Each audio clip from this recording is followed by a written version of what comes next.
Far Cry 6 has a lot going for it. The island nation that you spend the game liberating is huge and gorgeous. All that real estate doesn't go to waste either. Around every corner, through every mountainous path, on every beach, there's something to look at or do.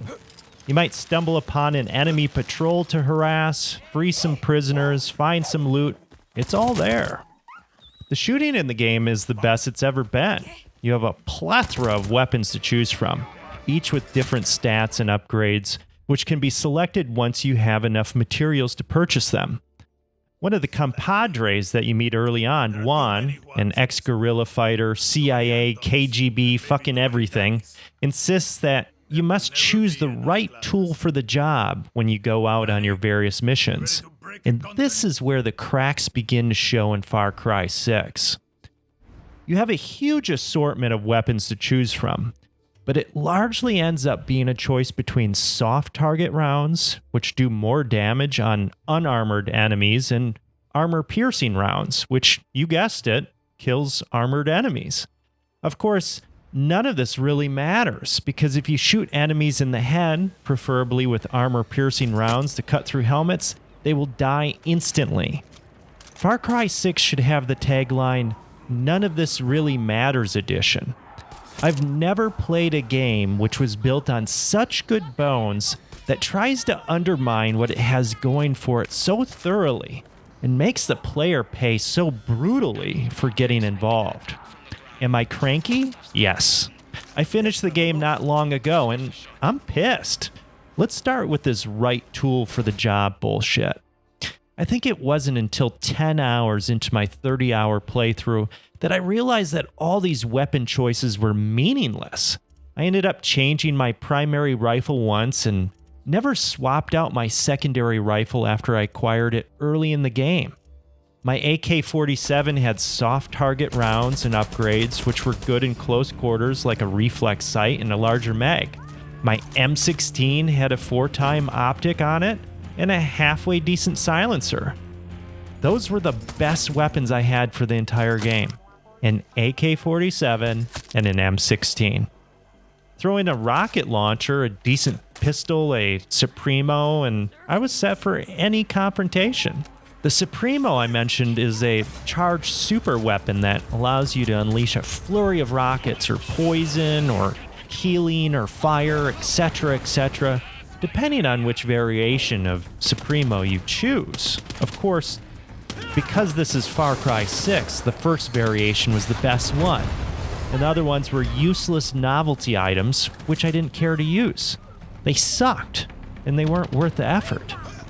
Despite the game providing ample upgrade resources, I stopped giving a fuck about collecting resources about 15 hours in.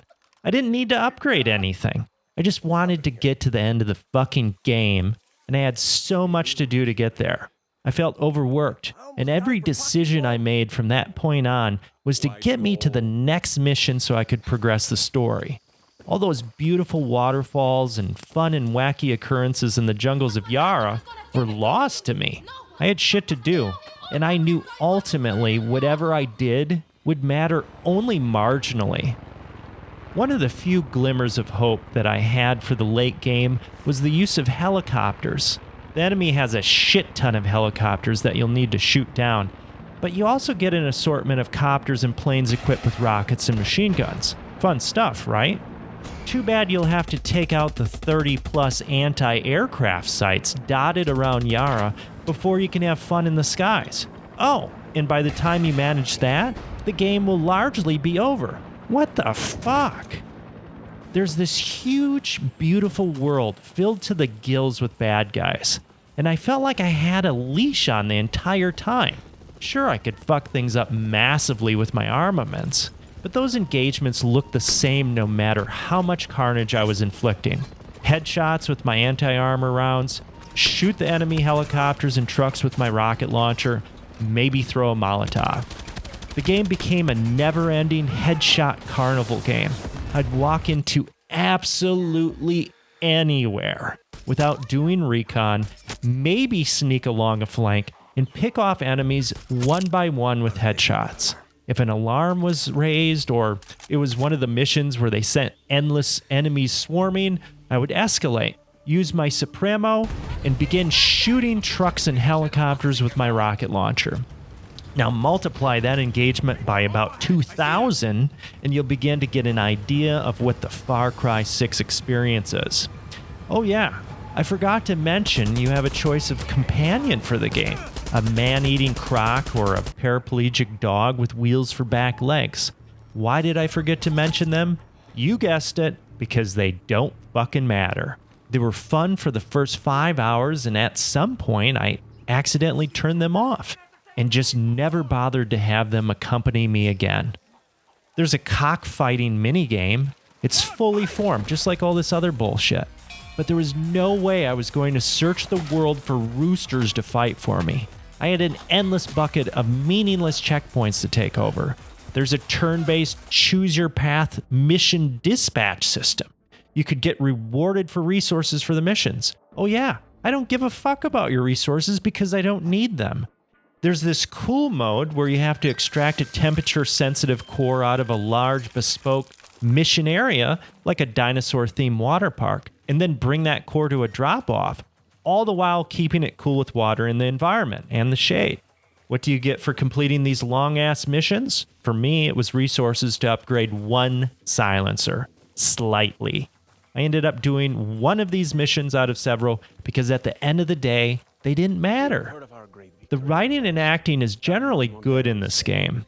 There are several great characters and performances in Far Cry 6. The dictator you're trying to kill, Anton Castillo, played by Giancarlo Esposito, is fantastic to watch. He's layered, and his relationship with his son and everyone around him is fucked. And you meet some interesting fellow revolutionaries along the way, too. One of the old legends, El Tigre, the most macho guerrilla fighter you'll ever see, was one of my favorites. And watching how the legends clashed with the younger generation of guerrilla fighters was genuinely interesting.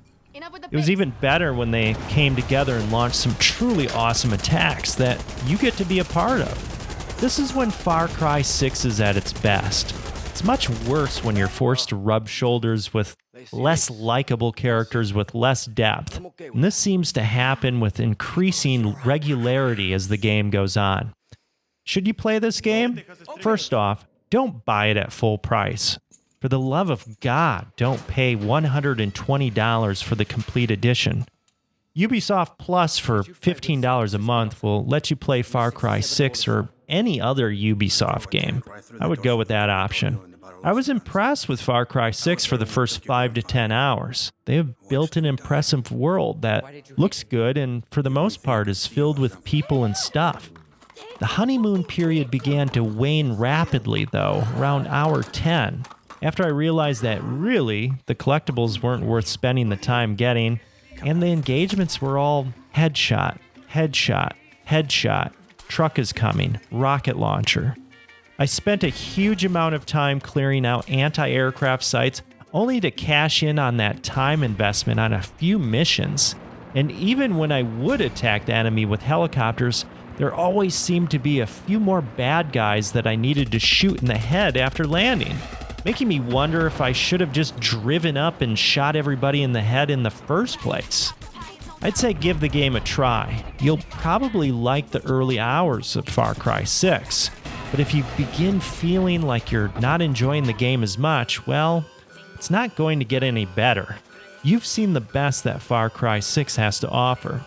Shelve it, and maybe there will be a more dynamic expansion in the future.